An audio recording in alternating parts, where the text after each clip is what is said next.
Sure, you might be able to ride a motorcycle, and you might be pretty good at it too. But do you think you could ride it on a wall? Like this?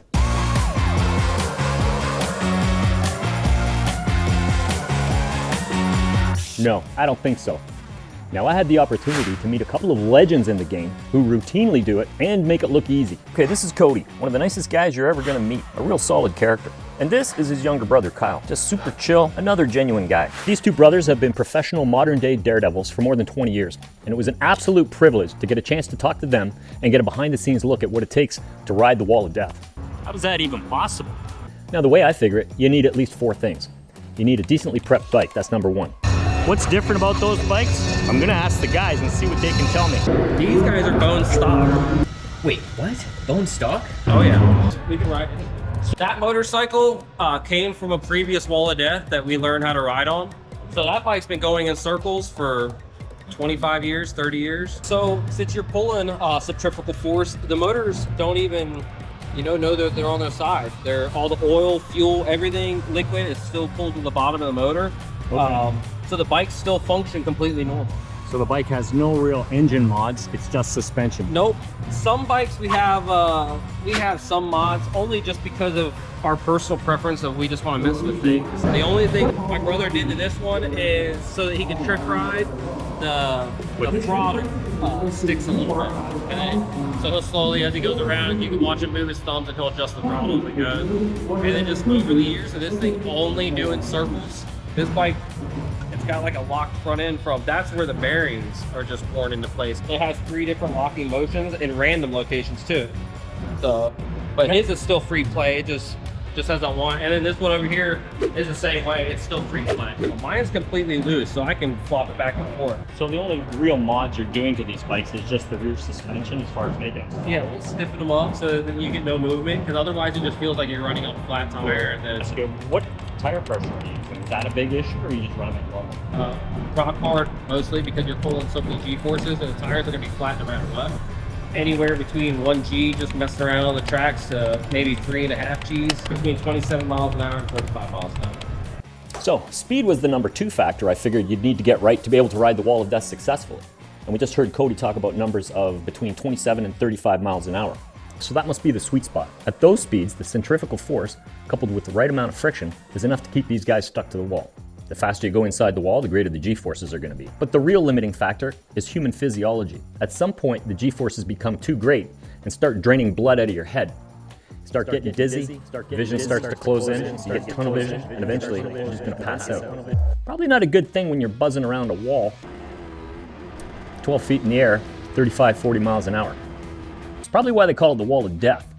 That's why these guys are real-life daredevils. It is a dangerous game. This brings me to factor number 3, skill.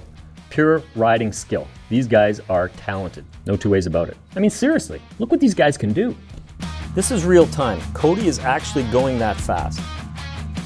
Okay, now viewed in slow motion, you can really get a sense for how relaxed and in control Cody actually is out there. At live action tempo, it's a blur and it's easy to miss what's going on if you're not paying attention. Now here's Kyle actually snatching bills from the crowd as he's whipping around the wall.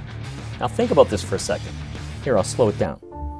This guy is able to steer the bike with no hands, lock onto a target bill, precisely time the grab, and within microseconds, set up for the next snag. Are you kidding me? Okay, now back to real time. Check this out. He grabs 3 bills in less than 6 seconds. Watch this again in slow motion. There is so much going on here. His precision timing and execution is absolutely incredible. Don't forget they're doing this under serious G-force. 2 to 3 times their own body weight is constantly crushing them against the wall.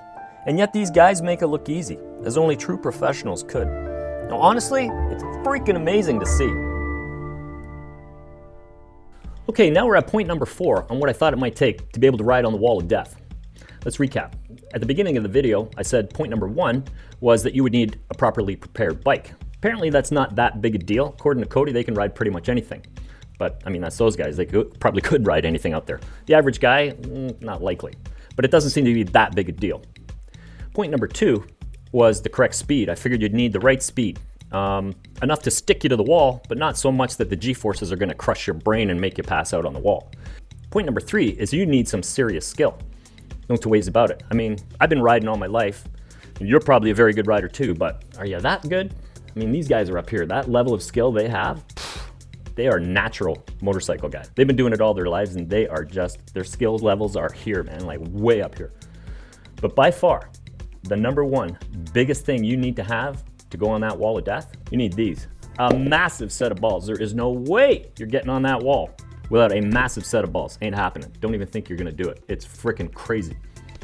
The margin for error is so thin, you make one mistake, you are done. Never mind that. Imagine if the bike broke somehow, if something went wrong with the bike, you come tumbling down. Like, that's gonna be chaos. On that note, if you need to find or fix the number one most common problem on any carbureted motorcycle, check out this video right here. You might be glad you did. All right, I got stuff to do. See ya. Okay, a huge thank you to Cody and Kyle for granting me behind the scenes access and giving me a once in a lifetime center stage pass during a live show. That was incredible.